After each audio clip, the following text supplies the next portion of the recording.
Moms kitchen ল্যাবে সবাইকে স্বাগত। গরম তো পড়েই গেল। মরশুমের প্রথম কাঁচা আম দিয়ে বানানো হলো বেলে মাছের টক। খুব কম তেল মশলায় বানানো এই খাবারটি গরমের জন্য যেমন স্বাস্থ্যকর তেমনই সুস্বাদু। চলুন এবার তাহলে যাওয়া যাক রান্নাঘরে, দেখে নিন কেমন করে বানানো হয় গরমের এই স্বাস্থ্যকর রেসিপিটি। বেলে মাছের টক বানানোর জন্য প্রথমে একটা কাঁচা আমের খোসা ছাড়িয়ে লম্বা লম্বা করে কেটে নিতে হবে।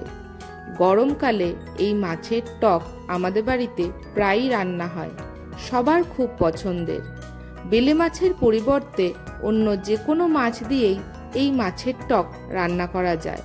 কাঁচা আমের পরিবর্তে তেঁতুল, আমড়া বা টমেটো দিয়েও এই রেসিপিটি করা যায়। খেতে খুব সুস্বাদু হয়। গরমের আদর্শ একটি খাবার। দেখুন, কথা বলতে বলতে গোটা আমটাই কাটা হয়ে গেল। কেটে ধুয়ে পরিষ্কার করে রাখা বেলে মাছে খানিকটা লবণ দিয়ে ভালো করে মাখিয়ে মিনিট 15 রেখে দিতে হবে। বড় বেলে মাছ পাওয়া গেলেও এই রকম ছোট বেলে মাছ আমাদের এখানে সচরাচর পাওয়া যায় না। কথা বলতে বলতে মাছ ম্যারিনেট হয়ে গেল। এদিকে তেলও গরম হয়ে গেছে। ডুবো তেলে মাছ দিয়ে এপিট ওপিট লাল লাল করে ভেজে নিতে হবে। একবারে সমস্ত মাছ দেবেন না, অল্প অল্প করে দেবেন আর লাল লাল করে ভেজে তুলে নেবেন। প্রথম ব্যাচের মাছ ভাজা হয়ে গেছে, এবার তুলে নিতে হবে। এরপর আবারও কিছুটা পরিমাণ মাছ দিয়ে দ্বিতীয় ব্যাচে ভেজে নিতে হবে। এইভাবে সমস্ত মাছ ভেজে নিতে হবে। মাছ ভাজা হয়ে গেলে দেখবেন মাছ লেগে আছে, ভয় পাওয়ার কারণ নেই। ঝোলে দিলেই সব মাছ ছেড়ে যাবে। ওই তেলেই আমের টুকরো দিয়ে লাল লাল করে ভেজে নিতে হবে। পুরাতন রাঁধুনিরা তো হাত নাড়া দেখলেই রান্না বুঝে যাবেন। এত কিছু বলা নতুন রাঁধুনিদের জন্য। আমের রং লালচে হয়ে গেছে, এদিকে নরমও হয়ে গেছে, বুঝে নিতে হবে আম ভাজা হয়ে গেছে। এবার একটা বাটিতে আস্তে আস্তে তেল ছেঁকে ছেঁকে তুলে নিতে হবে। এইবার মাছের টকের মশলা করে নেওয়ার পালা। 200 গ্রাম মাছের জন্য 1 টেবিল চামচ সাদা সর্ষে, 4-5টা গোলমরিচ আর অল্প লবণ দিয়ে সর্ষে বেটে নিতে হবে। গোলমরিচ আর লবণ দেওয়ার কারণে সর্ষে বাটা কখনোই তিতো হবে না। মিক্সিতেও বেটে নেওয়া যেত, অল্প মশলা বলে শিলেই বেটে নেওয়া হলো। মশলা বাটা হয়ে গেছে, এবার একটা বাটিতে তুলে নিতে হবে। এরপর অল্প জল দিয়ে সর্ষে বাটাটা গুলে নিয়ে একটা সাদা পাতলা কাপড়ে ছেঁকে নিতে হবে।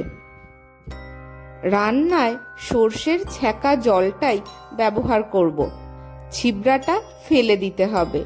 যাদের সর্ষে বাটা খেলে পেটে ব্যথা হয় তারা এইভাবে খেয়ে দেখতে পারেন, আশা করি পেটে ব্যথা হবে না। কড়াইতে যে আম ভাজার তেল ছিল তাতে আরো একটু সর্ষের তেল মিশিয়ে 1/2 চামচ মেথি দিয়ে দিতে হবে। মেথি ভাজা গন্ধ বেরোনো অবধি মেথি ভেজে নিতে হবে। লাল লাল করে ভাজা হয়ে গেলে মেথি তুলে ফেলে দিতে হবে। রান্নাটা এই মেথি ভাজা তেলেই হবে। ওই তেলে 4-5টা শুকনো লঙ্কা দিয়ে একটু ভেজে নিতে হবে। লঙ্কাগুলো আমাদের বাগানের গাছের কুল লঙ্কা। এরপর সর্ষে ফোড়ন দিয়ে দিতে হবে। ফোড়ন তৈরি হয়ে গেলে সামান্য হলুদ দিয়ে দিতে হবে পেঁয়াজ বাটা। ভালো করে কষে নিতে হবে। হলুদ দেওয়ার কারণে পেঁয়াজ বাটা ছিটকাবে না। পেঁয়াজ কষা হয়ে গেলে দিয়ে দিতে হবে শুকনো লঙ্কা বাটা। আপনারা চাইলে কাঁচা লঙ্কা বাটাও দিতে পারেন। এরপর হলুদ দিয়ে ভালো করে কষে নিতে হবে। প্রয়োজনে অল্প গরম জলও দিতে পারেন। মশলা দিয়ে তেল ছাড়লে বুঝে নেবেন মশলা কষা হয়ে গেছে। এবার সর্ষে বাটার জলটা দিয়ে দিতে হবে। মিনিট 2 ভালো করে কষে নিতে হবে। কষানো হয়ে গেছে, এবার ঝোলের জন্য গরম জল দিয়ে দিতে হবে।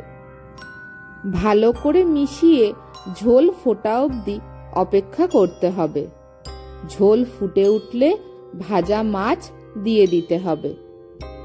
ভালো করে মিশিয়ে দিতে হবে। খেয়াল করে দেখুন মাছ ঝোলে দেওয়ার পরই ছেড়ে গেছে। এবার দিয়ে দিতে হবে পরিমাণ।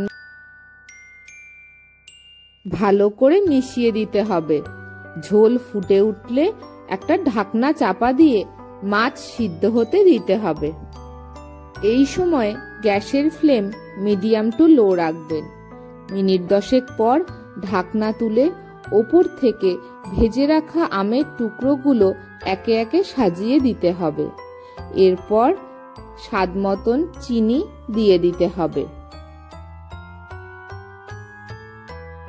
গ্যাসের ফ্লেম লো করে আবারও ঢাকনা চাপা দিয়ে মিনিট 5 রেখে দিতে হবে। মিনিট 5 পর ঢাকনা তুললেই তৈরি হয়ে গেল কাঁচা আম দিয়ে বেলে মাছের টক। গরম গরম ভাতের সাথে পরিবেশন করুন বেলে মাছের টক।